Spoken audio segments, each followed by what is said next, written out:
Kan asyik makan dengan orang tak siapa kan. Contohlah kan. Betul. Tu sebab kadang-kadang kita kena belajar menghargai. Kenapalah suami aku tak popular? Syukurlah laki kau tak popular. Payah. Betul tak? Biar senang hidup. Betul. Suami tak handsome. Kau tak susah hati. Kan? Muka tak boleh blur. Okey lah tu. Kan? Bak kata budak KL kan. Kadang-kadang kenapa lelaki itu handsome? Handsome ni subjektif. Pergi dekat bus stand Pudu tu. Kita duduk tu kita tengok. Ya Allah, kenapa muka lelaki dia handsome? Masa bini dia tak lawa tu ke mak dia? Kadang dia cakap, mak, bini lawa muka suami merayau tu kan. Contohlah kan. Kita cakap, tapi pada dia lawa sangat lah tu. Sebab pandangan mata tak sama. Allah jadikan mata kita tak sama. Itu sebab pentingnya kita kena faham. Bab berkat ni, kebaikan-kebaikan walaupun sikit tapi berkembang. Itu penting. Itu sebabnya dalam hidup kita ni pada hari ni, kita jangan sibuk nak mengejar kaya. Itu sebabnya kita dah bekerja sebagai satu ibadah tadi. Sebenarnya, kurniaan yang Tuhan nak bagi kat kita, lebih baik daripada kekayaan yang kita kejar. Sebenarnya. Kun ala karihal muslimun subhanaka la ilma lana illa ma 'allamtana innaka antal alimul hakim rabbi shrah li sadri wa yassir li amri wahlul 'uqdatam min lisani yafqahu qawli. Alhamdulillah, syukur kepada Allah SWT, segala puji bagi Allah Tuhan sekalian alam. Salawat dan salam ke atas junjungan besar Nabi Muhammad sallallahu alaihi wasallam. Masih banyak diucapkan kepada kombinasi pengerusi acara, ketua-ketua jabatan, seterusnya para pegawai, tuan-tuan dan puan-puan dirahmati Allah sekalian. Saya tak ada salutasi. Apa nak dibaca kan? Saya sebut je lah. Yang tu lah ya. Jadi ucapkan terima kasih banyak atas kesudian sekali lagi saya diundang pada malam ini. Saya ingat kali terakhir saya berada di sini program dengan arwah Abang Boce dululah kot. Kan tahun bila tu? 2014 ke? 15? 15 2015. Lama betul dah. Alhamdulillah. Jadi malam ini kita bersama-sama sekali lagi dalam majlis ilmu, yang mana Nabi sebut barang siapa yang mengikuti jalan-jalan ke majlis ilmu, maka Allah akan anugerahkan kepadanya jalan-jalan ke syurga. Amin. Mudah-mudahan. Jangan lupa hashtag pergi syurga balik hari. Jadi hari ini kan, bila berceritakan tentang keberkatan bekerja dan juga sebagai satu ibadah, selalu kita dengar konsep bekerja sebagai satu ibadah. Bila cerita bekerja sebagai satu ibadah, macam mana agaknya dikatakan kerja itu sebagai satu ibadah? Tadi tazkirah pun dah ada dah tadi. Ustaz Adi dia dah share dengan kita. Tapi kalau kita nak ceritakan sebenarnya, rugilah manusia. Kan? Ruginya manusia itu sebabnya disebutkan dalam surah Al-Hashr ayat yang ke-18. Allah Ta'ala beritahu, hendaklah setiap orang itu melihat apa yang diusahakannya untuk hari esok. Iaitu hari esok itu adalah untuk yaumul akhir, untuk hari akhirat. Apa yang kita prepare untuk hari akhirat kita? Kita dekat dunia ni sementara je. Sementara. Macam ni lah kan, kita nak buat program ceramah malam ni. Dah standby dah. Mula-mula dah siap dah 4 kemah. 5 kemah. Dah standby. Tapi persediaan kita tu siap dengan ada plan B. Kalau hujan lebat, mana? Masuk ke dalam. Kata kan? Contoh. Jadi, macam tu jugalah kita. Kita prepare. Macam mana akhirat kita besok agaknya. Bergantung kepada persediaan kita di atas dunia. Seramai-ramainya manusia bersia-sia di atas muka bumi ini, seolah-olah melancong, bersuka-suka, tapi bila nyawanya dipanggil, dijemput oleh Allah Subhanahu Wa Taala, barulah yang dia sedar dalam bekalnya itu masih lagi kosong. Dia tak bersiap sedia. Jadi salah satunya adalah, kalau kita lihat dalam dunia ini sementara sifatnya, apatah lagi yang ada di dalam dunia. Jadi bila kata dunia ini sementara, rugilah kita kalau kita mensia-siakan. Contoh, kalau kita lihat macam mana satu perkara itu nak bersifat ibadah. Ibadah ni ada dua. Satu ibadah khusus, satu ibadah umum. Ibadah khusus kita tahu, solat khusus, subuh 2 rakaat, zuhur 4 rakaat. Tak ada nak tukar dah. Tapi nak cakap ada, subuh disebabkan saya pakai bomba pangkat tinggi ketua balai, saya punya subuh 8 rakaat. Tak ada macam tu. Tetap sama dua. Ya, nah, sebab saya ni ada jawatan tinggi dalam bahagian Bukit Bintang, minta maaf lah. Jadi saya tak sama dengan orang lain ni. Wah, tak dapat macam tu dah. Tetap khusus sama. Kita tak boleh nak ubah. Puasa 30 hari. Kan? Setiap hari kita akan puasa terbit fajar sampai terbenam matahari. Khusus. Dah beritahu cara kaedah macam mana. Tak ada. Aku disebabkan ketakwaan aku ni lebih daripada orang. Alhamdulillah lah. Ni dah 3 hari dah tak buka ni. Tak nampak macam tu lah. Dia masih lagi sama. Daripada terbit fajar sampai terbenam matahari. Khusus. Bayar zakat. Sama. Pergi haji. Umrah. Kena pergi Makkah Madinah. Tak nampak dah. Sebabkan kes COVID tinggi. Maka tahun ni kita buat umrah kat Bukit Bintang ni. Tak ada pek ni betul. Tetap khusus. Makna tu kita faham. Tetapi bila cerita tentang ibadah umum, yang ni yang datangnya kerugian kalau kita tak faham. Sebab apa? Sebab rupa-rupanya ibadah umum ini, apa-apa juga benda baik yang diizinkan oleh Allah dan kita buat niat kerana Allah. Saya ulang balik. Benda baik diizinkan oleh Allah, niat kerana Allah, dapat pahala ibadah. Bayangkan 30 tahun jadi pegawai bomba, 30 tahun dah pencen baru tahu kan, dia terlupa nak niat kerana Allah. Pasal kerja dulu yang dia tahu, dia tembak api tu sebab bos suruh, atau duty rooster ni hari tu dia bertugas, ataupun tak cukup anggota, dia kena bantu sebab kebakaran berlaku di Selangor. Daripada sini pun minta bantuan sebab tak cukup orang, kita pun pergilah. Tengah-tengah makan, tinggalkan tempat makan tu sebab nak pergi. Tapi alangkah ruginya bila dia terlupa letak kerana Allah. Dengar ceramah malam ni, ada 3 sebab. Pertama, makan. Sebab makanan ada jamuan lepas ni. Yang kedua, sebab nak selfie dengan penceramah. Yang ketiga, kerana Allah. Yang ketiga tu paling untung. Tapi ni cara memang tak ada harapan lah. Kan? Memang kebanyakannya memang tu lah dia kan. Awal-awal lagi dah sibuk nak ambil gambar. Tapi makna kata, niat ini penting. Tu sebab Nabi sebut apa? Nabi sebut dalam peristiwa hijrah kan. Nabi kata, sesungguhnya tidak ada lagi penghijrahan selepas Fathu Makkah. Nabi kata, tak ada lagi dah hijrah selepas itu. Yang ada cuma niat dan jihad. Maknanya niat tu mustahak. Yang ada cuma niat dan jihad. Bila sebut niat, orang cakap, senang lah. Siapa kata? Niat pun susah. Suruh kita perbetulkan niat. Susah. Benda paling simple. Kadang kita cakap kan, kau ni cuba-cubalah berubah. Apa pasal? Apa masalah aku? Aku okey, kau apa masalah kau? Dia marah pula kawan, tegur dia macam tu. Dia rasa dia dah okey. Bila suruh berubah, tu sebabnya Datuk Dr. Fadilah Kamsah pernah menyebut, manusia tu tak nak berubah bukannya dia tak boleh berubah, tapi sebab dia tak nampak sebab kenapa dia perlu berubah. Okey, kata. Tak ada masalah apa, kata kan. Contoh paling senang lah. Saya cakap ni, di kalangan orang lelaki kat sini ada satu perangai. Kalau saya suruh berubah, bukan semua boleh terima dengan baik benda tu. Contohnya, berhenti merokok. Contoh. Kan lain-lain respon. Itu tengok muka tu, mak.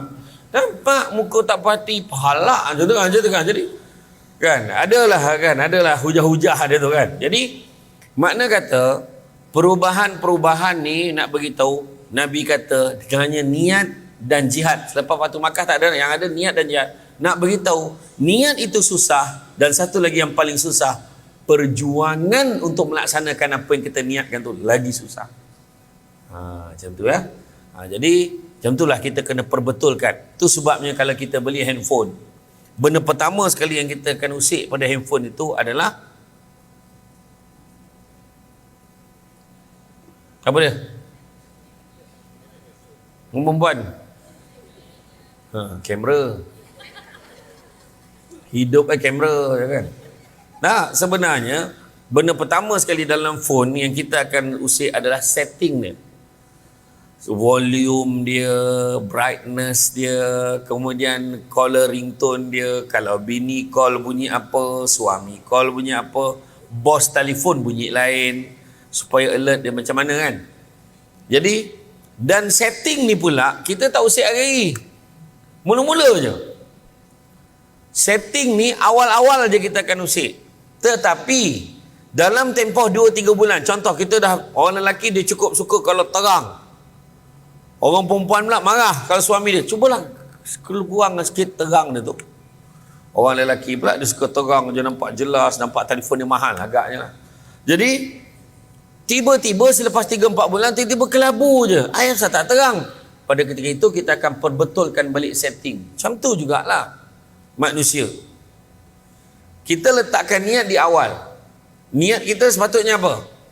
Niat kita nak menjadi manusia yang baik. Tak ada siapa cita-cita dah aku nak jadi gangster, aku nak jadi orang yang tak baik, aku nak buat maksiat. Tak ada. Kebanyakannya semua nak jadi baik. Tetapi dalam perjalanan kita nak jadi baik itu mungkin terganggu. Mungkin terganggu apa? Terganggu dengan persekitaran, pengaruh rakan sebaya, mungkin media sosial. Tengok dekat dalam media kita pun terganggu. Selama ni tak pun suka membeli sangat. Kalau ikutkan selama ni tak pergi pasar raya pun, minta maaf lah, aku nak jaga pandangan aku. Sekarang tak payah pergi pasar raya, dekat tangan je, tekan ni barang sampai, tekan barang sampai kan. Hari ni jadi makna kata cabarannya tu berbeza-beza kan. Jadi bila kita sebut tentang keberkatan, cerita tentang keberkatan ni pernah disebut, Rasulullah SAW menyebut bahawa salah satu tanda-tanda kecil bahawa kiamat telah mendekat adalah waktu terasa semakin singkat. Waktu terasa semakin singkat, dan hadis mengenai perkara ini cukup banyak. Misalnya hadis Imam Ahmad dan At-Tirmizi daripada Abu Hurairah, Rasulullah SAW bersabda yang bermaksud, tidak akan tiba hari kiamat hingga waktu semakin singkat. Setahun bagaikan sebulan, sebulan bagaikan seminggu, seminggu bagaikan sehari, sehari bagaikan 1 jam, dan 1 jam bagaikan api yang membakar daun kurma. Jadi makna kata masa semakin cepat. Terus terang tanyalah orang perempuan. Sekarang dia dah mula pilih kain nak tempah baju raya. Dia dah mula heboh, dah lambat tau, dah masuk Januari, lambat dia kata. Dia dah sound orang lelaki dah. Sedangkan orang lelaki okey je. Kita pakai baju dulu pun tak apa. Kan? Anak pula penceramah. Dah saya peduli dah baju tu. Janji okey. Kan? Anak-anak lelaki pula semua ni jenis dah ada fashion dia sendiri. Anak makin membesar, dia makin tak nak ikut, tak nak sama dengan adik-adik yang lain. Jadi mak janganlah paksa anak-anak tahu. Budak tu berdendam, pahal pula, baju 3 line, semua 3 line, kan macam tu kan. Jadi dia dah rasa, kita dulu waktu kita sekolah, kita berpuasa dulu kan, rasa jam tu tak bergerak. Aduh, jam tu rosak ke apa kan, kita rasa lambat betul berbuka. Tapi bila dah masuk sekolah menengah, dah mula pandai berkawan, kita dah mula ada macam-macam benda kita nak buat, masa tu kita rasa cepatnya nak berbuka tapi lambatnya nak raya kan. Tapi hari ni kita macam baru hari tu puasa, dia dah nak puasa balik. Macam tu dia dah mula tempah baju raya. Itu sebab saya kata masa semakin singkat. Maknanya apa? Maknanya nak mati, tak payah banyak nak urai. Masa berlalu begitu pantas, tak payahlah kau nak urai macam tu. Memang masa semakin singkat untuk kita kan. Nabi pernah ambil satu ketika, Nabi ambil satu kayu, sebatang kayu, Nabi tulis garisan panjang dekat tanah tu, Nabi buat kemudian Nabi buat satu segi 4 tepat, tergantung pada garisan yang panjang tu, gantung macam tu. Dalam sepetak segi 4 tepat tu Nabi cakar-cakar dekat dalam tu. Kemudian sahabat tanya, apa yang kau lukis tu Rasulullah? Nabi kata, garisan panjang tu itulah cita-cita manusia. Cita-cita panjang ni, tempah baju. Baju ni kalau aku pakai pagi raya buntang mata orang tengok. Tengok dengan ada garisan-garisan, ada logo. Ya, dia kata itulah. Tudung colornya. Ni tarik pula macam ni, style terkini ni. Ada rewang-rewang, ada lah sangkut hanger lagi dah. Sangkut hanger. Ya, dahsyat betul. Contohlah kan, Soalan dia nak tunjuk cita-cita panjang. Soalan yang patut ditanya, confirm ke hidup lagi pagi raya? Itu soalan yang mematikan segala selera tadi. Jangan kata pagi raya, malam nanti pun belum tentu hidup lagi. Pagi esok belum tentu lagi. Sekejap lagi ada makan. Kalau sempat makan, makan. Buatnya tengah-tengah duduk tadi pengsan, koma 3 hari. Tak dapat makan.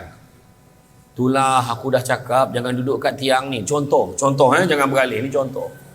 Kan dia dah mula dah kan. Dia dah buat teori-teori, jangan duduk macam ni, jangan duduk kat ni, jangan duduk jauh sangat, jangan duduk bertiga, macam-macam. Kan orang sekarang. Jadi makna kata semakin suntuk masa. Dan dalam hadis Al-Bukhari dan Muslim daripada Abu Hurairah juga membawa maksud, Nabi bersabda bermaksud, waktu akan semakin singkat, harta melimpah ruah, fitnah akan menyebar dan banyak terjadi pembunuhan. Itu juga tanda-tanda kiamat kecil. Kemudian para ulama tidak mentafsirkan singkatnya waktu dengan bertambahnya kecepatan masa, tak. Tetapi pentafsiran ini dikaitkan sebagai hilangnya keberkatan. Ini cerita berkat tadi tu.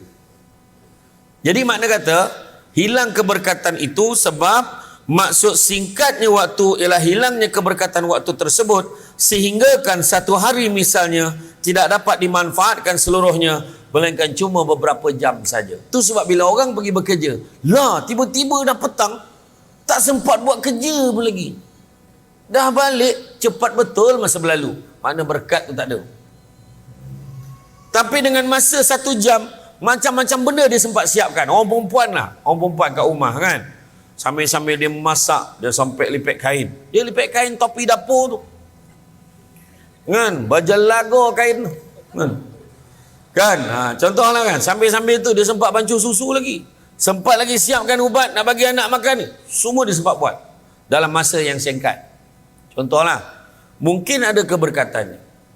Pergi ke pejabat, fikir balik kita pergi kerja, apa kita buat hari ni? Itu sebabnya muhasabah tu penting. Sebelum tidur fikir, hari ni apa benda-benda baik aku buat dalam hidup aku. Contoh kan, apa yang aku dah buat. Kadang-kadang saya pun tak percaya. Saya ceramah banyak tempat satu hari, tak percaya. Bukanlah nak kata berkat, tapi nak bagi tahu, hai, macam mana boleh sempat sampai. Punyalah gila jadual bulan lepas. Ada satu malam tu, daripada pagi Seremban, malam tu Kuala Ketil, Kedah. Habis Kuala Ketil malam tu, esok pagi tu Kuantan. Apa kegilanya jadual macam tu kan? Malam Kuala Ketil, esok pagi tu Kuantan Pahang, pukul 9 pagi nak jumpa. Malam tu gerak ikut Kuala Kangsar, berhenti sekejap kat Kuala Kangsar minum. Pagi besok tu sampai di Kuantan, azan subuh. Dapat hotel Zenith, hotel mahal. Tapi masuk hotel tu tidur tak sampai 2 jam, dah kena siap keluar balik nak ceramah. Ceramah dekat UMP Pahang. Habis UMP, petang tu dekat Kuantan Port, dekat Pekan. Habis Kuantan Port, malam tu batu benda Melaka. La ilaha illallah. Bayangkan tu. Saya marah PA, saya ingat aku naik helikopter apa kata. PA pun kadang-kadang dia cek-cek tu dia terlepas kan, dia tak perasan. Agak dia pun dengan ngantuk-ngantuk agaknya meluluskan benda tu. Saya pergi je lah ceramah kan. Lepas tu besok tu terus pergi pergi Perak pula. Dan sekali tu pagi malam tu Melaka, Asahan. Esok pagi tu Kem Sungai Udang, Melaka. Masalahnya tak boleh tidur Melaka sebab hotel semua penuh. Orang semua nak pergi zoo, tidur kat Melaka semua. Pening bala. Balik Seremban, pergi balik ceramah kat Kem Sungai Udang Melaka. Malam tu Sungai Siput Perak. Sampai-sampai terus ceramah sebab jam. Habis Sungai Siput, esok pagi tu Tanjung Malim. Lepas Tanjung Malim, petang tu Butterworth Pulau Pinang. Lepas Butterworth Pulau Pinang, malam tu kat Kulim. Habis Kulim Kedah, esok pagi tu Hospital Kubang Krian Kelantan. Petang Komplek Mahkamah Kelantan. Malam dekat Felda Aring, Gua Musang. Habis Gua Musang, esok pagi tu kat Mindef. Ceramah untuk ni tentera, untuk anak-anak tentera. Lepas tu petang tengah hari tu dekat International Medical University. Habis IMU, malam tu pula kat Bahau. Ingat dah lega dah Bahau. Esok pagi tu Pekan Pahang. Lepas Pekan Pahang, petang Bera, balunkan batin. Lepas Bera, malam tu Jolai. Lepas Jolai, langsung tu Kulai. Kan? Tapi, kita tanyalah, oh ya Allah, macam mana aku boleh sampai situ? Jadi kita fikirlah balik, apa aku dah buat hari ni?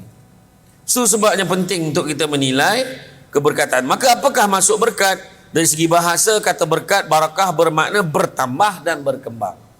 Contohlah macam seorang sebagai ibu bapa kan, kita ada anak. Kita ada anak.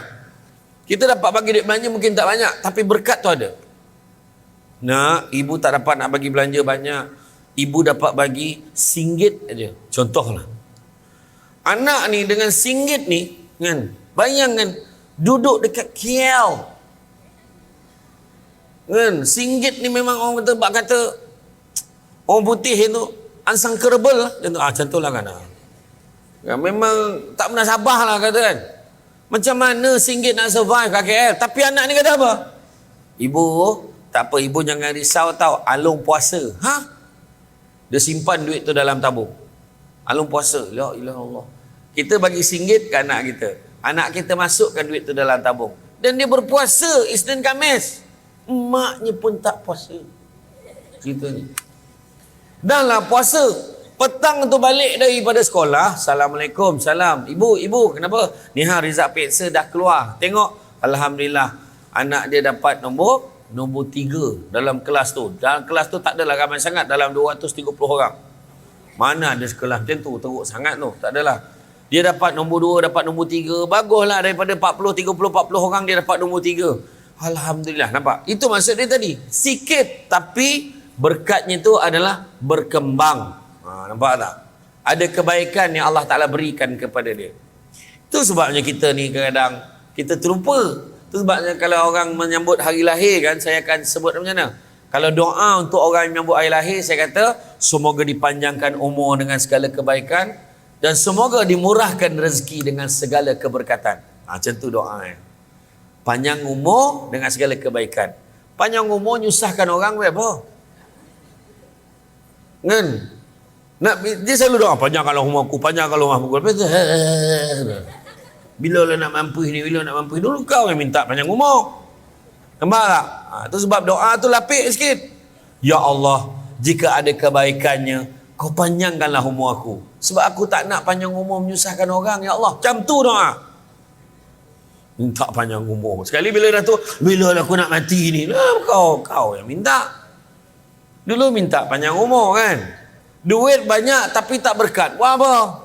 Betul tak? Biar duit sikit tapi berkat. Duit gaji ngam-ngam je. Kan? Kerjanya kalau dekat dalam Jabatan Bomber Fire Brigade tu. Kerja dekat Jabatan Bomber tu pegawai biasa-biasa je. Kan? Satu calit je. Bayangkan. Tapi dengan gaji dia yang ngam-ngam tu, bayangkan. Gaji dia yang ngam-ngam mungkin adalah lebih kalau tolak bayar bil-bil bulan-bulan suami isteri combine, boleh tolak bayar bil utility lah, bayar duit kereta, bayar apa semua, adalah balance lagi 300-400. 100 masuk dalam bank. Yang lagi balance tu pergi makan kat kedai tom yum. Tapi sebulan sekali dia boleh makan dekat kedai tom yum dengan makan bersuap. Sayang, itu berkat.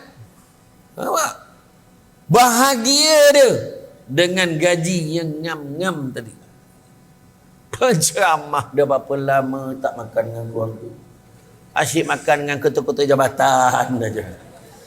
Kan, asyik makan dengan orang tak siapa kan. Contohlah kan. Betul. Itu sebab kadang-kadang kita kena belajar menghargai. Kenapalah suami aku tak popular? Syukurlah laki kau tak popular. Payah. Betul tak? Biar senang hidup. Betul. Suami tak handsome. Kau tak susah hati. Kan? Muka tak boleh blur. Okey lah tu. Kan? Bak kata budak KL kan. Kadang-kadang kenapa lelaki tu tak handsome? Handsome ni subjektif. Pergi dekat bus stand Pudu tu. Kita duduk tu kita tengok. Ya Allah. Kenapa muka lelaki dia handsome? Masa bini dia tak lawan tu ke mak dia? Kadang dia cakap, mak, bini lawa muka suami merayau tu kan. Contoh lah kan. Kita cakap, tapi pada dia lawa sangat dah tu. Sebab pandangan mata tak sama. Allah jadikan mata kita tak sama. Itu sebab pentingnya kita kena faham. Bab berkat ni, kebaikan-kebaikan walaupun sikit tapi berkembang. Itu penting. Itu sebabnya dalam hidup kita ni pada hari ni, kita jangan sibuk nak mengejar kaya. Itu sebabnya kita dah bekerja sebagai satu ibadah tadi. Sebenarnya, kurniaan yang Tuhan nak bagi kat kita lebih baik daripada kekayaan yang kita kejar sebenarnya. Itu sebab dia sebut, kekayaan yang paling besar adalah akal. Kemiskinan yang paling besar adalah bodoh. Keburukan yang paling buruk adalah terpesona pada diri sendiri. Dan sebaik-baik, semulia-mulia perbuatan adalah akhlak yang baik. Saya ulang balik. Ni siapa yang gemar menyalin, saya ulanglah balik. Yang tak menyalin tu dia bersaudara dengan Abu Hurairah, dia terus hafal. Tak apa. Ya. Kekayaan yang paling besar adalah akal. Kemiskinan yang paling besar adalah bodoh. Keburukan yang paling buruk adalah terpesona pada diri sendiri. Dan semulia-mulia perbuatan adalah akhlak yang baik. Macam tu dia.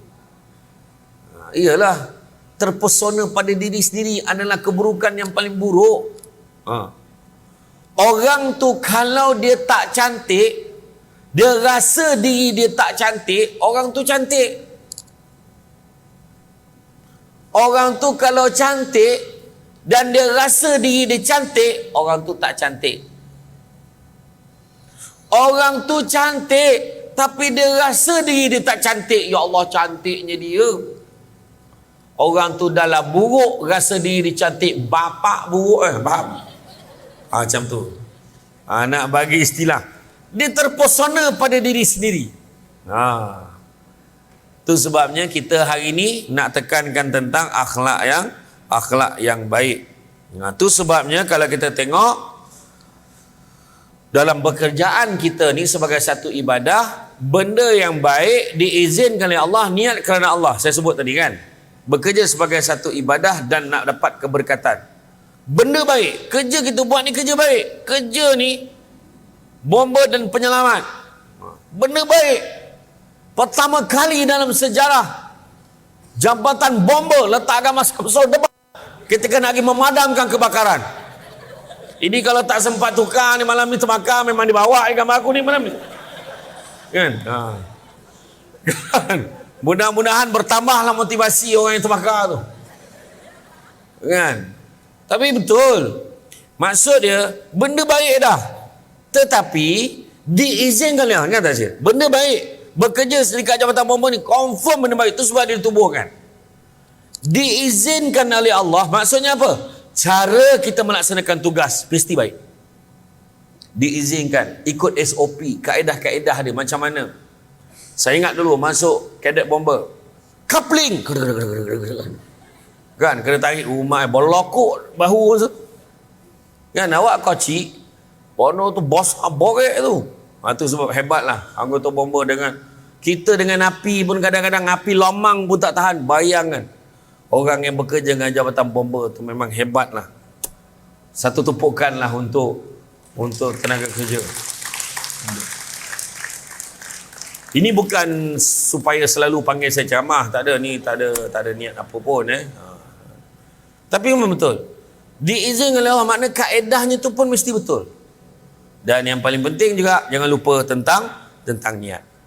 Kalau kita dengar dalam surah Al-Baqarah ayat 28, Allah Ta'ala beritahu, bagaimana kalian tergamak kufur mengingkari Allah, padahal kalian dulunya mati sebelum lahir, kemudian Allah menghidupkan kalian setelah itu dia mematikan kalian, kemudian menghidupkan kalian pula pada hari akhirat, akhirnya kalian dikembalikan kepadanya untuk diberikan balasan bagi segala yang kalian kerjakan. Maknanya, nyawa kita ni pun Tuhan bagi. Kenapa kita nak buat benda-benda tak baik?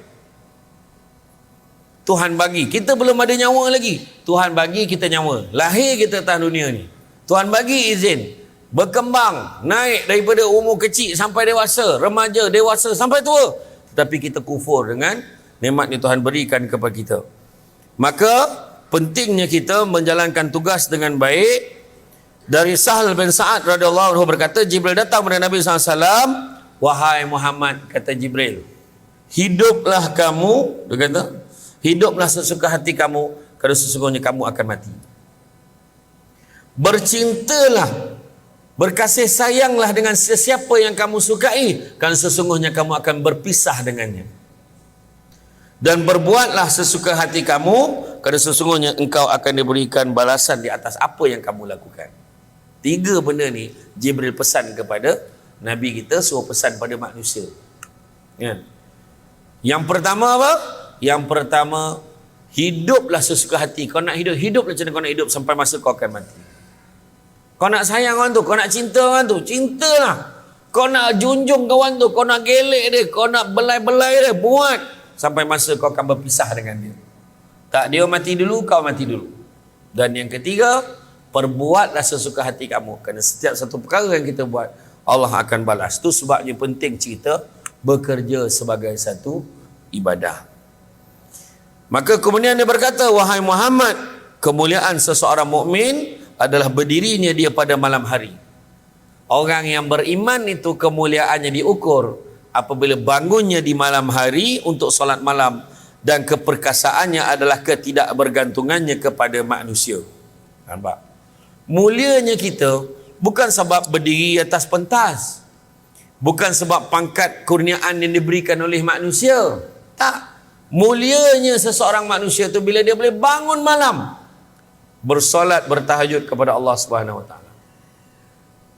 Dan keperkasaan, kekuatan seseorang manusia itu bukan diukur dia boleh angkat dumbbell tu 100 kali sehari. Bukan dia boleh angkat borek bosi guni sebuntil, berapa buntil dia boleh angkat seseorang. Bukan. Tapi kekuatan keperkasaannya itu adalah bila kejayaannya untuk membuktikan dia tidak bergantung kepada manusia. Ya, maknanya bergantungan ni bukanlah kata tak minta tolong dengan orang. Maksudnya dia ni bukan hidup ni kerana manusia. Dia ni ada pangkat ni, dia ni boleh tolong aku, orang lain tak boleh tolong aku. Salah kita macam tu kan. Kebergantungan, percaya cakap saya, sekali kita meletakkan kebergantungan kita pada manusia, kita akan kecewa. Kebergantungan manusia pada 3 perkara. Pertama, pasangan, dia akan berpisah, mati, pendek umur, bercerai dan sebagainya. Kedua, pada duit, harta. Harta kan habis macam mana pun, sementara sifatnya. Kereta baru, berapa lama baru sampai masa buruk kan. Motosikal, apa gila betul lah, lawa betul motosikal ni. Lepas 2 minggu tak heran dengan motor tu. Baju Melayu Raya, tempah bukan barang lagi, bagai nak rak, zap. Oh cantik baju ni, sekali PKP. Lepas tu gomok pula lah, lepas tu tak boleh pakai baju tu dah. Ambil gambar dalam masuk dekat dalam media sosial, orang pun tak percaya tu baju baru. Lain baju masuk ke dalam media sosial dengan kita pakai tunjuk orang, lain. Begitu juga pangkat, jawatan, kedudukan. Jawatan itu pun sementara sifatnya sampai masa kita akan meletakkan jawatan itu. Kalau kita tak letakkan jawatan tu, orang akan letakkan kita di tempat yang sepatutnya. Nak kata apa? Bergaduh kadang-kadang. Heran tengok. Kita tengok apa ni? Kita tengok di ketika zaman Nabi dulu, kan Nabi lantik Khalid Al-Walid sebagai Panglima Angkatan Tentera Perang. Kemudian ketika zaman Saidina Abu Bakar, Saidina Abu Bakar kata, wahai Khalid Al-Walid, cukup kau berehat jadi tentera biasa, bagi dia ni pula jadi Panglima Angkatan Tentera. Khalid Al-Walid menangis, menitiskan air mata, gembira, syukur kerana dia tidak perlu lagi memegang amanah yang berat itu.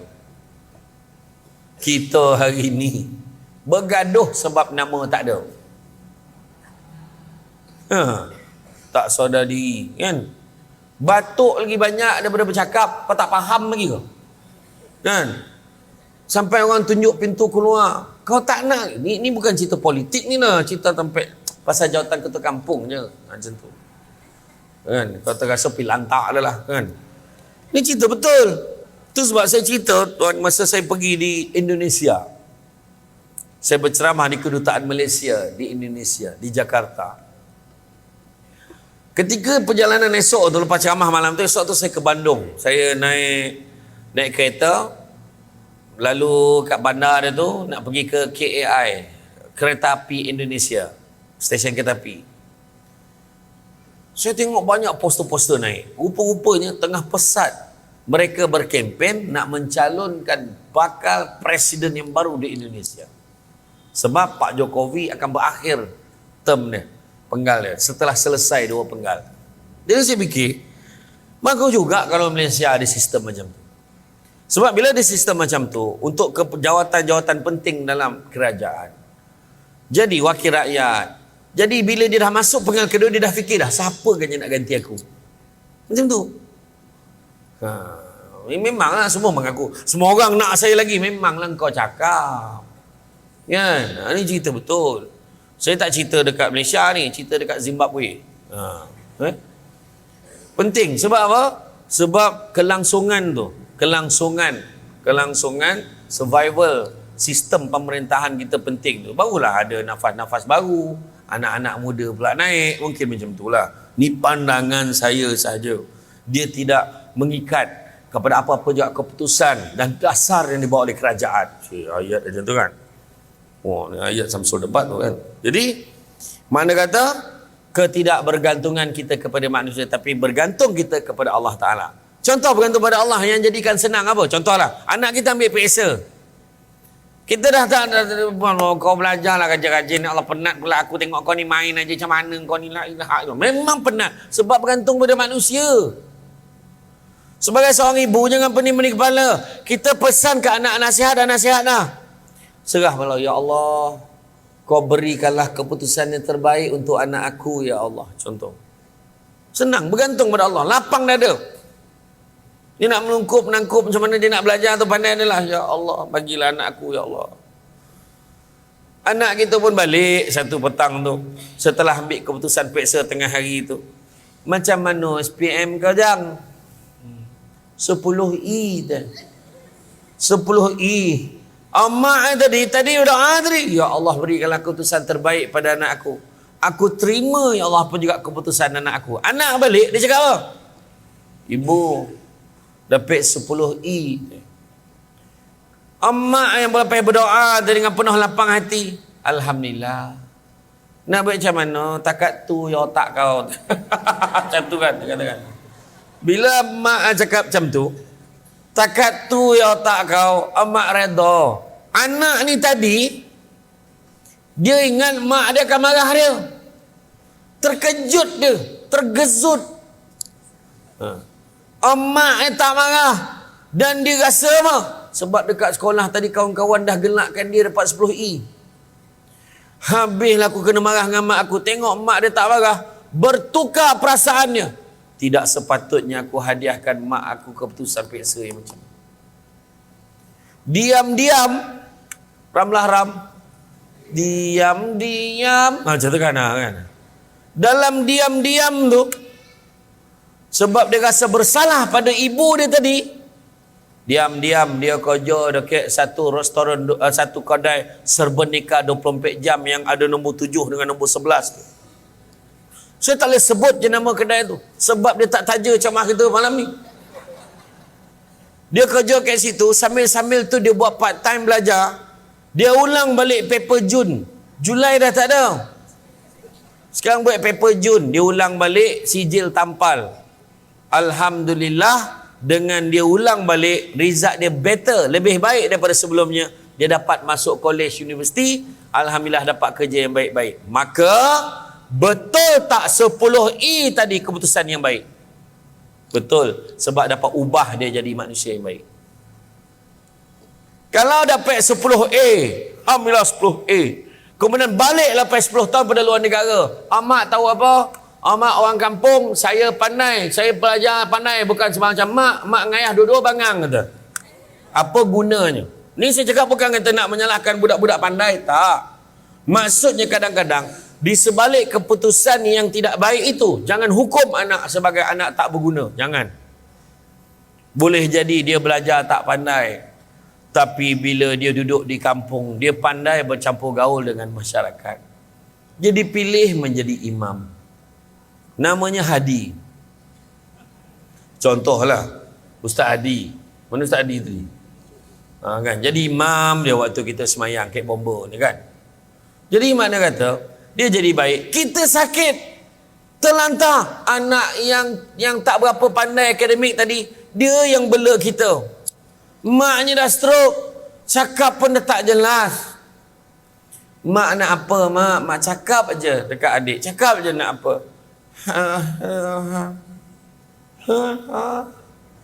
Nak apa mak? Yelah, nanti dia dapatkan jambu batu muar. Dia siap beritahu. Ayo, nak serbuk asam tu lebih, dia kata. Bayangkan dalam stroke tu, anak tu faham mak dia nak apa. Nampak? Ayah nak apa lah? Ayah pun terlantar. Ayah nak apa? Tak boleh. Ayah ni pun nak rokok lagi. Agak-agak lah. Contoh lah kan, contoh. Jadi betul tak masa tu berair mata? Ni kisah benar yang saya beritahu. Ada seorang perempuan ni yang saya kenal lah. Dia, maknya kaya. Mak dia nak anak dia ni kahwin dengan orang kaya juga. Ingat ni cerita zaman Piramli ke? Tak. Ni cerita zaman sekarang ni. Reality. Dia nak kahwin dengan orang biasa. Mak dia marah. Orang biasa ni kerjanya tak tentu. Dia kerja apa? Fotografer. Mana fotografer gitu? Dia kerja fotografer, juru foto. Kemudian tiba-tiba dah lah jadi juru foto. PKP. Tak ada kerja. Mak dah menyampah tengok dia. Tapi Allah takdirkan maknya ni sakit, terlantar, stroke. Tapi waktu mak dia stroke, menantu yang tak ada kerja ni, yang kata kerja tak tetap tadi, dia yang punggah pikul mak ni bawa ke bilik air. Tolong isterinya tu mandikan maknya ni. Tolong suapkan makan pada mak mertuanya ni. Pada ketika itu mengalir. Dengan ketika hayatnya lagi, ketika sakit tu dia sempat minta maaf pada anak, minta maaf. Anak mak sendiri pun tak ada sebaik suami kamu, dia kata. Dan dia siap serahkan tanah apa ni, rumah yang dia duduk tu bagi dekat menantu dia ni. Bayangkan. Itu sebab kadang-kadang penting kita faham tu keberkatan ni. Berkat ni jangan kita ingat rezeki duit banyak aja, tak semestinya. Dia macam-macam. Malam ni pun mungkin tanda keberkatan dapat tengok Samsul debat. Selama ni tengok dalam TV je. Tadi daripada setakat siang tadi tengok kat poster ni. Ni dapat tengok depan-depan. Kan? Alhamdulillah dapat tengok depan-depan. Masa bila kau tengok aku belakang-belakang dekat tu? Kan tu kan? Alhamdulillah contohlah kan. Saya pun dapat datang ke sini. Ini memori lah, saya takkan lupa tu. Dengan arwah Abang Boceh dulu dekat sini. Lepas tu dengan kita bertakbirnya, takbir raya masa tu, Allahu Akbar. Wahal belum raya lagi masa tu. Kan? Seronok tuan-tuan dan puan-puan. Itu sebabnya ada macam-macam. Itu sebabnya kalau kita tengok rezeki yang berkat ini, pernah ada orang tanya saya, Ustaz selalu cakap rezeki tak pernah salah alamat, tapi kenapa tak pernah sampai ke alamat mak saya? Dia tanya tu. Saya kata itu bukan salah alamat tu, tapi salah orang yang duduk kat alamat tu. Bahal pula marah. Sebab kita jangan ingat rezeki ni sama macam yang kita nak, tak semestinya. Tetapi rezeki ni adalah Tuhan bagi yang terbaik untuk kita. Malam tadi berapa ramai yang tidur malam terlupa minta panjang umur. Tengah tengok wrestling terlelap. Tengah tengok bola tak sempat skor lagi Malaysia, dia tidur dulu. Dia dah tidur dulu.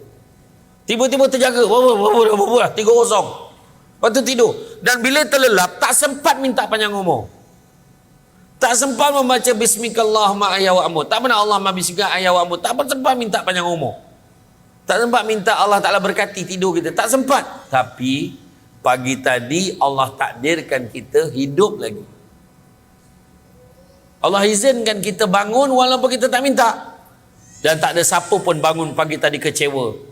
Kenapalah hidup lagi ni? Tak ada. Mana nangis dekat katil hidup lagi. Ya Allah, kenapa? Tak ada. Wah, gembira kita hidup. Allah bagi peluang kat kita. Tu antara yang kita kena perhatikan. Rezeki Allah bagi macam-macam. Contohnya, ada orang Allah rezekikan, dia boleh duduk, semayang pun semayang duduk. Dia tak boleh semayang macam biasa. Allah rezekikan bab kesihatan. Malah. Ada orang duduk payah nak berdiri. Ada orang berdiri susah nak duduk. Ada. Allah Ta'ala bagi rezeki macam tu pula.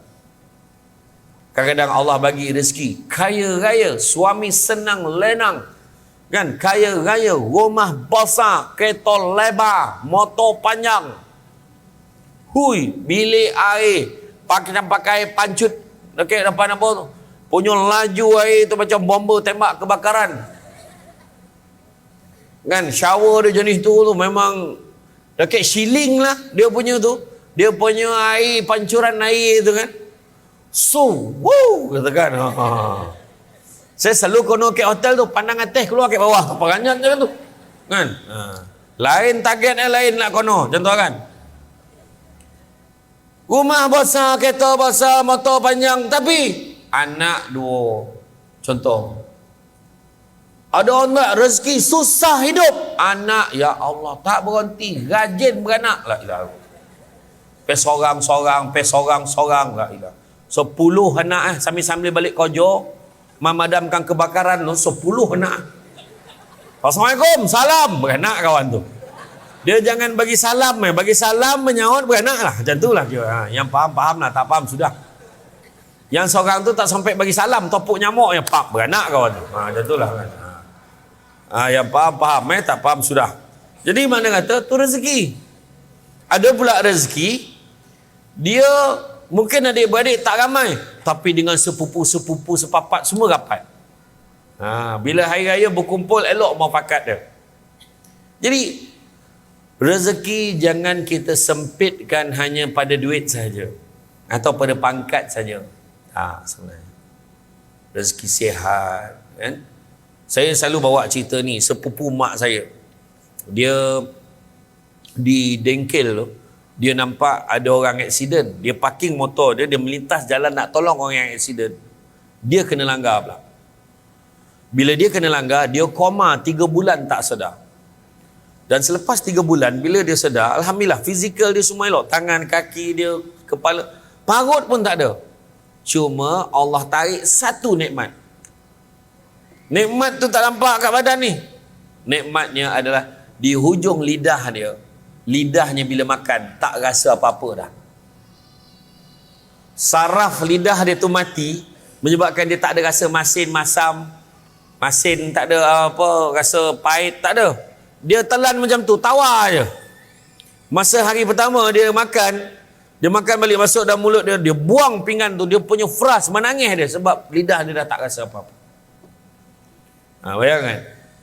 Pada ketika itulah kita faham betapa pentingnya nikmat rasa. Kan? Macam sekarang lah kan. Contohlah kita pergi kat pasar malam. Mari tuan-tuan, hari ini kita nak jual lelong minyak wangi terbaik tuan-tuan. Minyak wangi ni biasanya dijual di pasaran RM600. Hari kita jual berapa tuan-tuan? RM500. Bukan tuan-tuan, mari tuan-tuan. Mari tuan-tuan, bukan RM500 tuan-tuan. Hari ini bukan RM500, RM300 pun bukan tuan-tuan. Mari tuan-tuan. Semua orang makin ramai datang. Hari ini tuan-tuan, minyak wangi standard international tuan-tuan, RM300 bukan. Hari ini RM100 pun bukan tuan-tuan. Berapa pula dia nak jual ni?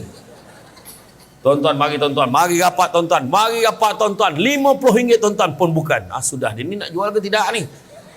RM50 pun bukan, hari ini RM10 pun bukan tuan-tuan.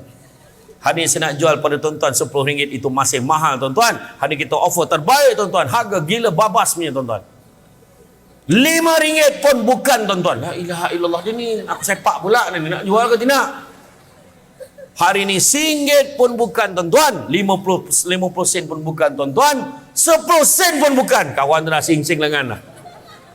Hari ini tuan-tuan, kita offer minyak wangi yang asalnya harga RM600 ni tuan-tuan, dengan harga 1 sen saja tuan-tuan, dengan satu syarat, tuan-tuan tolong bagi saya duit 1 sen sekeping. Masa itulah kita macam ni. Ada kat atas peti ais tu. Masa itulah baru kita tahu nilai 1 sen. Betul tak? Yang kita nampak, kita sepah-sepah kan aja. Kalau pun dia jual 5 sen, bukan semua orang. Orang lain kau perempuan dia ada tu, zip kecil dia tu. Kan, kan? Betul tak? Tapi masa itulah bernilainya. Tu sebab saya kata masa tu besar sangat nilaian 1 sen. Tu sebabnya kita kena faham. Maka kalau kita lihat untuk mendapat keberkatan dalam kita bekerja, yang pertama mesti jujur, jangan menipu. Jangan tipu klaim. Tak buat kata buat. Kan? Benda ni berlaku di banyak tempat kecuali Jabatan Bomba. Okay. Tergamak atau tepuk tangan tu. Aku sindir tu tahu. Ya, tak, tapi betul lah tu. Jabatan Bomba okey. Tak, maksudnya jangan kita tipu, jujur. Kedua, kena jaga amanah. Amanah, apa yang boleh buat, apa tak boleh buat, tolong jaga. The do and the don'ts kena jaga. Ketiga, jaga hubungan satu dengan yang lain. Jangan saling jatuh menjatuhkan. Dalam organisasi, kebanyakan organisasi yang jatuh disebabkan oleh sibuk jatuh menjatuhkan antara satu sama lain. Tuduh department ni tak boleh pakai. Buat surat layang, orang ni hantar ke SPRM. Tapi sebenarnya tanpa sedar dia menjatuhkan organisasi dia sendiri. Buang perasaan tamak. Jangan tamak, kongsi tak apa. Faham Ingat, jangan tamak, kongsi tak apa. Faham okay. Time faham tanya sebelah ni. Itu kan. Maknanya ni buang, dia nak jaga ukhuwah, kena buang perasaan-perasaan yang tak baik. Jangan tamak-tamak, berkongsi, alhamdulillah, insya-Allah bahagia.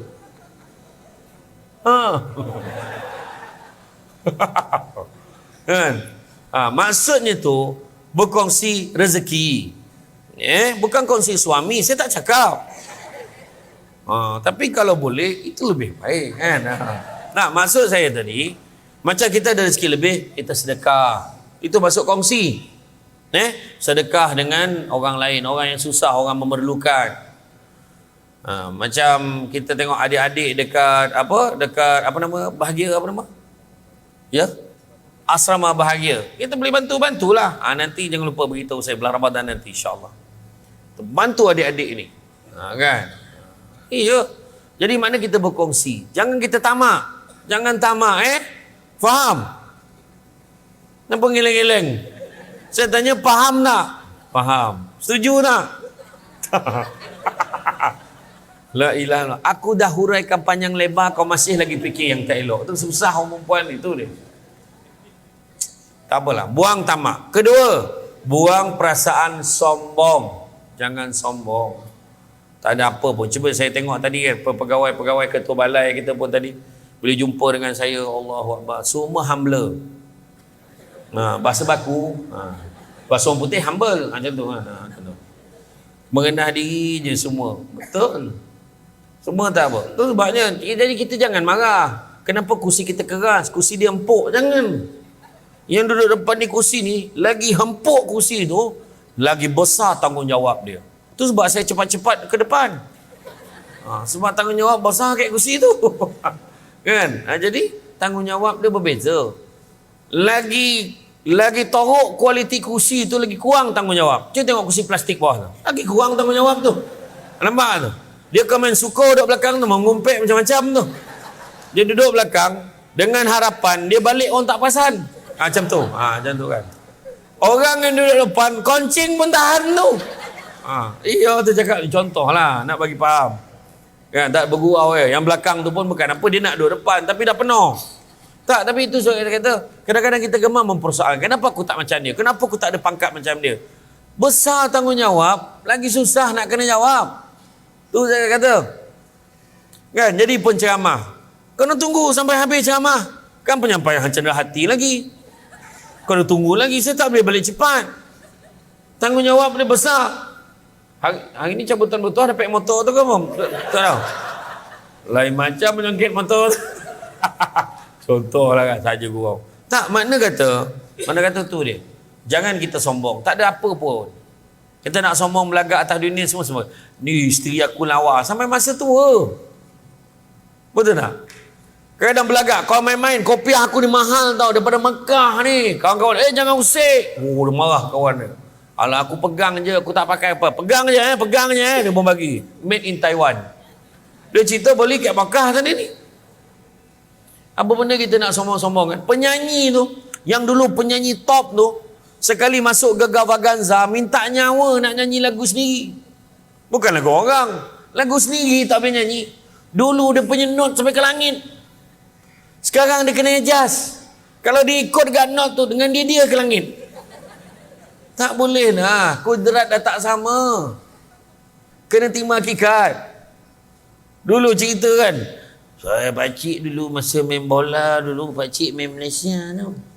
Pakcik sepak macam ni bola tu masuk. Budak tu, iyalah pakcik. Dia tak percaya pun. Nak cerita apa, betul tak? Kan?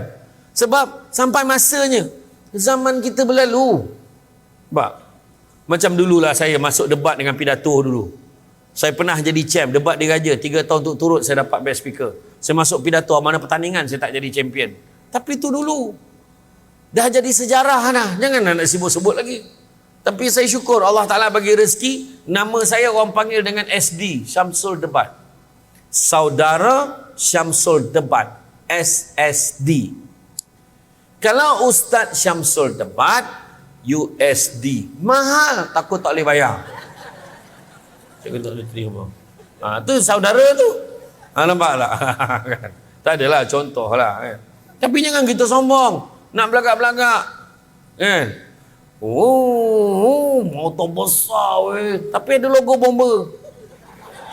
Contoh kan. Kau punya belagak tu dengan tu pun dengan ada logo tu. Balik kampung. Ada siren. Kan? Tak adalah nak belagak dengan apa. Kan? Tak payah belagak-belagak. Kan? Tak payah kita. Sampai masa pun benda tu akan habis. Nampak tak? Macam saya dulu bergelar pengarah undang-undang, legal advisor. Sekarang saya dah dekat pesara. Tunjuk kat hotel dapat 10%. Itulah level yang pesara.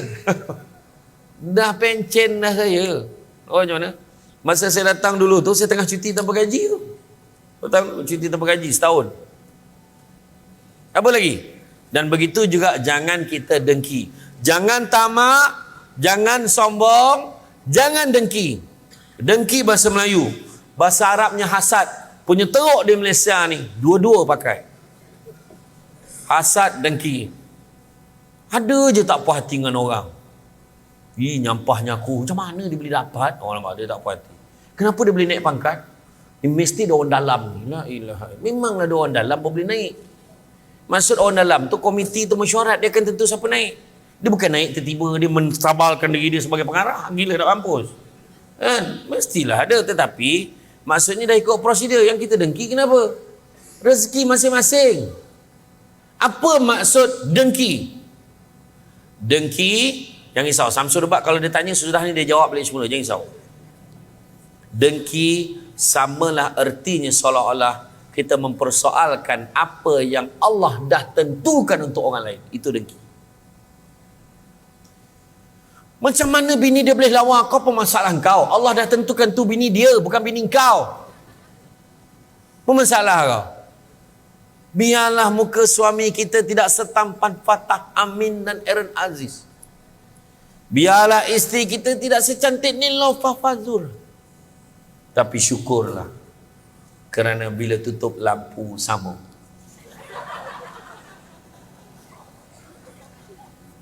Kau tanyalah piuris tu, tutup lampu menyala kau muka Niloufah tu. Tak ada. Sama yang kau lap gabar-gabar terasa. Sudah. Apa masalah kan? Tapi pada saya Niloufah biasa je. Sebab saya bagilah laluan kat piuris tu kan. Macam tu kan. Jangan kecewa, move on. Tak adalah bergurau tuan-tuan, bergurau. Jadi makna kata, kita ni kadang-kadang jangan dengki-dengki. Buang perasaan dengki ni. Cuba kalau kita dapat satu kegembiraan, orang dengki dengan kita, tentu kita akan kecil hati. Jadi macam tu kalau kita tak nak orang dengki dengan kita, jangan dengki dengan orang. Macam tu. Seterusnya, apa yang kena ada? Percaya pada hikmah. Kita bekerja teruk, mesti ada hikmah dia. Adalah Tuhan nak bagi kat aku ni. Aku naik motor, zam, accident, dapat MC sehari. Adalah hikmahnya. Rupanya dapat makan lauk kesukaan kita kat rumah. Hari tu isteri kita siapkan lauk untuk kita. Sup telur. Ui, sup telur letak so'un. Kemen sadap ni dengan tahap telur payah nak jumpa sekarang ni. Kan? Pagi telur masak kicap, tengah hari telur dadah. Malam telur hancur. Telur so telur. Yang macam biawak lelaki tengah makan telur. Nek hanyir mulut malam tu. Berdongkur keluar telur. Kan? Rezeki. Tu sebab saya cakap, ada hikmah. Tanam tabu di tepi rumah, cabut ubi sampai ke akar. Kalau hidup membaca hikmah, selaut garam terasa tawar. Tu dia. Ada je ujian datang. Hui, macam mana tu selipar kau hilang ni, macam mana ni? Yalah, agaknya Allah nak ganti lebih baik. Ditibai selipar imam lepas tu. Orang ajar. Kan? Bukan macam tu. Maksudnya, dia dah berkaki ayam ni tadi, dia balik rumah. Bang lah, kebetulan bang, ingat tak bang? Kan saya dah beli selipar terlebih hari tu, ingat tak? Saya ingat kan bang, tak ada pun, ada satu lagi. Ada rupanya selipar lagi baik. Contoh, percaya pada hikmah. Isterinya yang pandai masak, baik.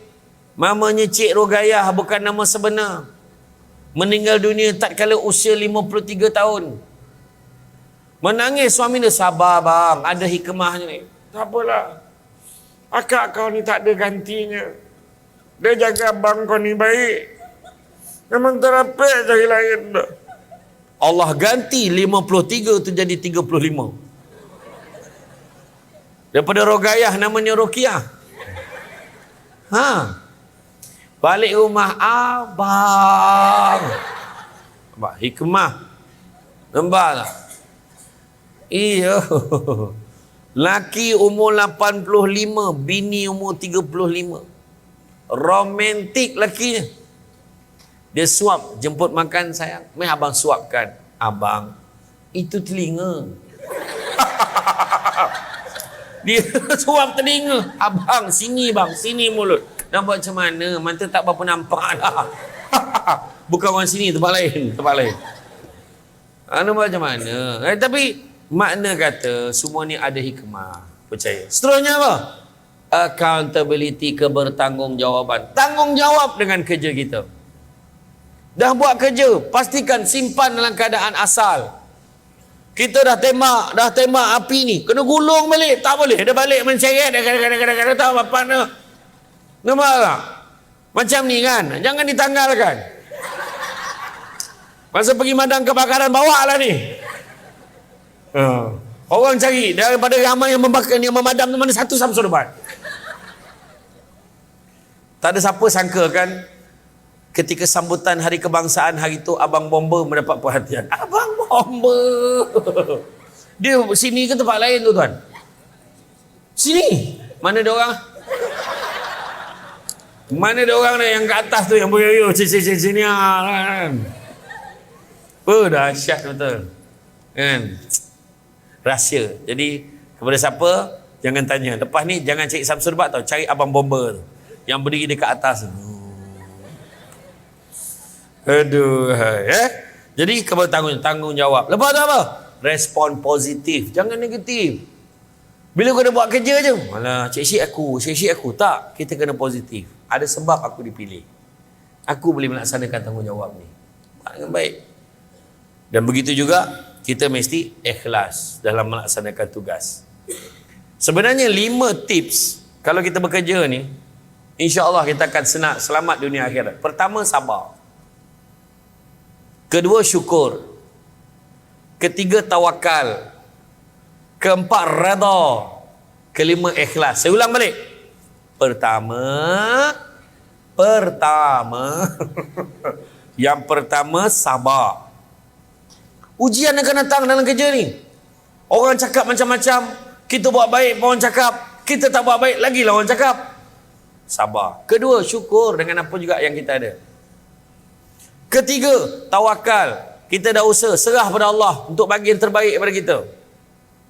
Keempat, redha, terima apa juga keadaannya dalam hidup kita ni. Baik susah, senang, terima. Dan yang kelimanya, ikhlas. Maksud ikhlas, buat sesuatu bukan mengharapkan ganjaran daripada manusia. Kita serah pada Allah untuk bagi yang terbaik. Kan? Contoh Allah bagi kita pulang bergaul dengan orang-orang yang baik dan sebagainya. Jadi bila kita sebutkan tentang keberkatan, 7 tanda keberkatan rezeki. Apa 7 tanda keberkatan rezeki? Yang pertama, kalau kita bekerja, cek balik, berkat tak rezeki kita ni? Nombor 1, sikit rasa cukup, banyak boleh kongsi. Sikit rasa cukup, banyak boleh kongsi. Maksudnya, duit kita walaupun sikit rasa cukup, bila banyak siap boleh sedekah lagi. Tapi kalau orang tu tak ada keberkatan, sikitnya tak cukup, banyaknya pula tak puas. Ibarat meminum selautan air tapi dahaganya tak pernah hilang. Itu yang pertama. 2, tanda keberkatan rezeki yang kedua adalah apabila rumah tangga rasa bahagia. Gaduh biasa, salah faham itu biasa, merajuk biasa. Tetapi tidak ada masalah yang tidak boleh diselesaikan. Orang perempuan jangan cepat melenting kalau dapat perkhabaran tentang suami kita. Kena sabar. Sebab jodoh. Dia dah pandang aku semacam aku tak habis nak ayat aku. Kan? Sebenarnya kan, kadang-kadang kita cepat nak marah. Sabar. Jangan cepat marah. Rezeki geram je muka tak puas hati. Habiskan ayat tu, kan. Tak adalah, betul. Sebenarnya kena faham. Sebab saya selalu pesan pada orang perempuan, nak marah berpada-pada. Marah pada orangnya, jangan marah pada hukumnya. Jangan. Ingat tu. Poligami tu okey. Orang tu. Faham?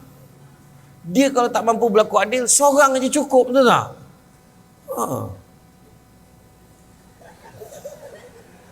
Dalam Quran Allah Ta'ala sebut fankihu ma tabalakum minan nisa. Dia kata berkahwinlah kamu dengan perempuan yang baik di kalangan kamu, masna wa sulasa wa ruba. Allah suruh kahwin dua Allah Ta'ala sebut dulu dalam Quran tu. Kahwin 2, 3 atau 4. Fa in khiftum alla ta'dilu fawahidah. Tapi kalau tak mampu berlaku adil, cukuplah seorang. Allah Ta'ala ada bagi gambaran, kan? Kan kita tak marahkan hukum, Ingat tu. Saya nak kena didik ni orang perempuan ni, bukan apa. Kadang dia marah lelaki, kan? Orang lelaki ni pun kadang tolong respect orang perempuan. Tengok, respect orang perempuan, tentu. Orang perempuan ni kalau kena cara ni dia okey, betul tak orang perempuan? Betul ke tak betul? Yang tak kena cara tu dia marah, betul tak? Tapi kalau seorang pun tak boleh jaga, janganlah fikir lebih, betul tak? Dah berjaya menyemarakkan semangat orang perempuan hari ni, kan? Tak adalah, itu satu. Kebahagiaan dalam keluarga, rumah tangga rasa tenang, bahagia, bercinta sepanjang hayat. Kan, suami balik, sayang.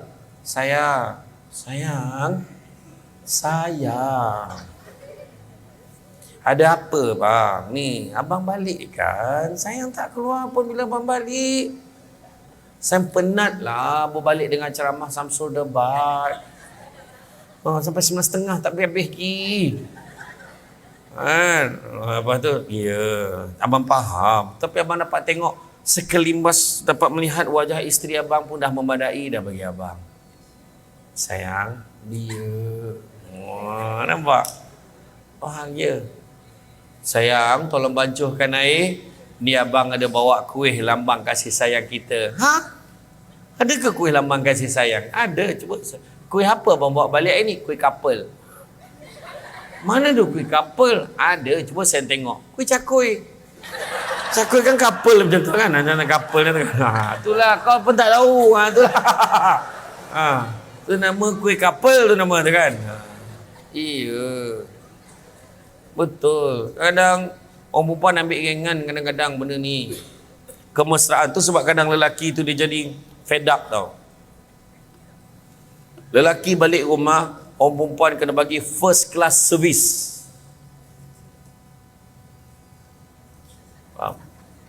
Ini kat rumah baju kelawar. Baju binatang, kombang. Jalan macam budak tiga lain. Apa hal dah kan? Dia kena lawa-lawa. Pakai tu dekat rumah, pakai baju ikut bentuk badan. Walau berapa pun dah bentuknya. Faham? Bila suami balik tu berdiri depan pintu tu macam ni. Suami naik motor, terlajak sampai ke parit, salah rumah aku. Hui, dia kata, siapa pula lah perempuan depan rumah aku tadi? Padahal bini dia dah tak perasan. Sebab bini selalu pakai bersepah kan. Hari tu lah dia pakai baju ikut bentuk badan. Betul. Jangan ambil ringan tau benda ni. Satu lagi, budak-budak tutup telinga. Orang lelaki ni mustahak tu, layanan tu. Tu dalam bilik tu. Kadang orang lelaki macam minta sedekah.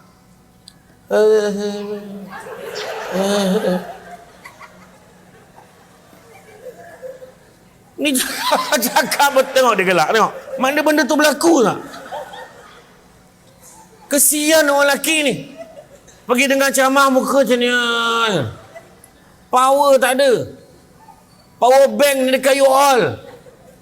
Kasih charge sikit. Faham? Takkan aku nak cakap tu terang. Tu dah bagi bahasa kiasan dah tu.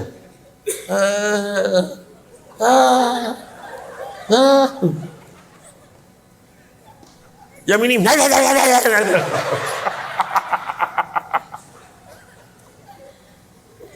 punya kesian orang lelaki ni kau buat macam tu. Jangan tau. Dia patutnya bagi signal dah faham dah.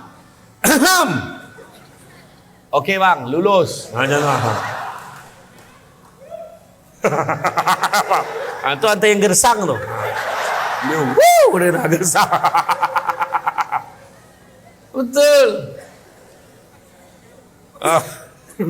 Berai motor kau lah. Aku cakap betul. Iyo. Janganlah. Bagi dia lah. Tapi janganlah cakap teruk. Jangan cakap clear sangat. Nanti anak dengar. Sayang, jom kita tut. Anak astaghfirullahalazim. Anak tu kan. Pakai kod rahsia, kod MOS. Sayang, pada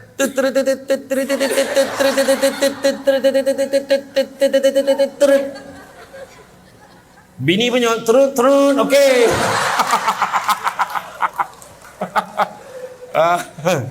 Aduh. Tapi kena selalu tukar lah, jangan pakai kod yang sama. Takut anak perasan. Long, kau tengok long. Lepas ayah cakap mesti mak masuk dalam bilik. Jangan tahu. Aduh. Wow. Yang ketiga, bila anak-anak berjaya dalam bidang dia, itu pun tanda keberkatan rezeki. Ni tadi rumah tangga bahagia. Yang ketiga, anak-anak berjaya. Kadang menitis air mata seorang ibu. Abang, anak kita dah konvo bang. Tak sangka betul bang. Anak kita. Suami pun cakap, kau kawal perasaan kau. Ini konvo tadi kan. Dia punya marahong tu konvo tadi kan. Belum konvo universiti lagi. Bayangkan. Yang keempat, apabila hubungan dia dekat kalangan dengan rakan-rakan sekerja, dengan jiran-jiran dekat rumah, dia senang dengan orang senang dengan dia. Itu pun tanda keberkatan rezeki. Kelima, bila dia mudah melaksanakan perintah Allah, mudah nak solat, mudah nak mengaji, mudah nak beribadah, itu juga tanda keberkatan rezeki. Keenam, apabila rumah kita seringkali diziarahi tetamu, itu juga tanda keberkatan rezeki. Tapi itu tak termasuk yang tin Shopee. Itu tak termasuk. Tu kau yang order, faham? Kejap-kejap sampai, jajak sampai pun berkat rezeki tak ada. Dia kira orang datang rumah kita, kita jamu dia makan dan sebagainya. Dan yang ketujuh, apabila doa kita mudah dimakbulkan oleh Allah Subhanahu wa taala. Jadi tuan-tuan dan puan-puan sekalian, saya nak petik beberapa hadis ada Nabi sebut. Pertama, Nabi sebut anak-anak Adam kalau diberikan 2 lembah emas akan minta lembah yang ketiga, tak pernah cukup. Itu sebab saya kata tadi jangan kerja kaya, memang takkan selesai. Tapi Nabi juga pesan, cari rezeki yang halal. Yang halal itu cukup buat kamu. Ketiga, Nabi sebut manusia yang paling kaya. Wah, tak sempat salin. Siapa nak salin? Saya ulang balik. Pertama, hadis yang pertama Nabi sebut, anak-anak Adam kalau diberikan 2 lembah emas, nescaya dia akan minta lembah yang ketiga. Tak pernah cukup. Itu yang pertama. Yang kedua, Nabi kata, cari rezeki yang halal. Sesungguhnya yang halal itu cukup buat kamu. Hadis yang ketiga, Nabi sebut manusia yang paling kaya adalah manusia yang merasa cukup dengan apa yang dia ada. Begitu juga hadis seterusnya Nabi pesan, tangan yang di atas lebih baik daripada tangan yang di bawah. Maknanya apa? Memberi lebih baik daripada menerima. Ada satu lagi pasal atas bawah. Nabi pesan apa? Banyakkanlah melihat yang di bawah daripada melihat yang di atas. Kerana dengan melihat yang di bawah, kamu akan lebih bersyukur dengan apa yang kamu ada. Dan begitu juga Nabi pesan, jangan kamu pandang kecilnya nikmat itu, tapi pandanglah siapa yang memberikan nikmat itu. Allah bagi kat kita. Jangan kita rasa, oh kita ni banyak duit, kita ni. Tapi pandang, yang bagi apa? Allah bagi. Ingat tuan-tuan dan puan-puan sekalian, hidup dalam dunia sementara. So dalam kesementaraan itu, kejarlah keberkatan. InsyaAllah bila bekerja bersungguh-sungguh, niat kerana Allah, ikut amanah yang telah ditetapkan, InsyaAllah kita akan berbahagia di dunia dan di akhirat. Dan saya tutup ceramah saya ini dengan surah Asy-Syura ayat yang ke-20. Allah Ta'ala beritahu dalam surah Asy-Syura ayat 20, barang siapa yang mengejar keberuntungan akhirat, nescaya kami akan tambahkan keberuntungannya itu. Maknanya dunia pun kita dapat. Tapi barang siapa kejar keberuntungan dunia, nescaya dia akan dapat sedikit saja, sebahagian saja daripada keuntungan dunia, dan takkan ada satu bahagian pun untuknya di akhirat kelak. Jadi tuan-tuan dan puan-puan sekalian, itu saja untuk hari ini. Saya faham cara resah gelisah itu. Maknanya dah mula berkipas, dah mula tengok jam. Aku pun daripada tadi tak merasa ni. Oh ada dekat bawah sejuk kan. Tak apa. Kan? Tapi apa-apa pun saya ucap terima kasih banyak. Kan? Terima kasih banyak atas kesudian mengundang saya pada hari ini. Bak kata orang, sepandai-pandai tupai melompat, akhirnya jatuh ke tanah jua. Walaupun perkongsian sudah tamat, mudah-mudahan meresap ke dalam jiwa. Cantik dipandang rumah penghulu, kayu terukir dari papan. Alang-alang menuntut ilmu, sebutir pasir kembangkanlah menjadi intan. Budak-budak membawa galah, nak menjolok buah berangan. Kalau ada silap dan salah, dikata tidak, dicaci jangan. Tenang-tenang air di laut, sampan kelok mudik ke Tanjung, hati terkenang mulut menyebut, jasa baik pihak penganjur menjemput hari ini, rasa nak junjung. Saya ucap terima kasih banyak.